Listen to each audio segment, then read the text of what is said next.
আমি ওই দিনই তোমার প্রেমে পড়েছিলাম, যেদিন তোমাকে প্রথম দেখেছিলাম। আশেপাশে এত মানুষ থাকা সত্ত্বেও আমি তাদের দিকে তাকাইনি, আমার দৃষ্টিটা শুধু তোমার উপর স্থির রেখেছিলাম। আমি যেদিন তোমাকে প্রথম দেখেছিলাম, কিছু না ভেবে তোমায় এ মনে জায়গা দিলাম এবং করে দিলাম মনের দুয়ার বন্ধ। জেদ ধরলাম আমার শুধু তোমাকে লাগবে, কারণ আমি তোমার প্রেমে অন্ধ। ধীরে ধীরে আসক্ত হয়ে গেলাম আমি তোমার প্রতি। কখনো তুমি আমায় ছেড়ে যাবে না, দিয়েছিলে এমন হাজারো মিথ্যে প্রতিশ্রুতি। তবে আমি ধরতে পারিনি তোমার অভিনয়, কারণ তুমি ছিলে অভিনয়ের সেরা, নিখুঁত একজন অভিনেত্রী। আজ আমার এই দুঃখের দিন দেখতে হতো না, তুমি আমার সাথে থাকতে। যদি তোমার জন্য সুসংবাদ, আমি তোমাকে মন থেকে মাফ করে দিয়েছি। তবে তোমার জন্য দুঃখের সংবাদ এটাই, আমি আজও তোমাকে মনে করে কাঁদি। একদিন তোমাকেও যেতে হবে কবরে, দাঁড় করানো হবে হাসরে। একদিন তোমাকেও দিতে হবে হাজারো প্রশ্নের উত্তর পারি।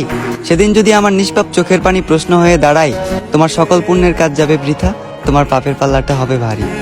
আমাকে তো তুমি মনে রাখলে না, অন্তত শেষ দিনের শেষ বিচারের কথা তুমি স্মরণে রেখো, প্রিয় শখের নারী।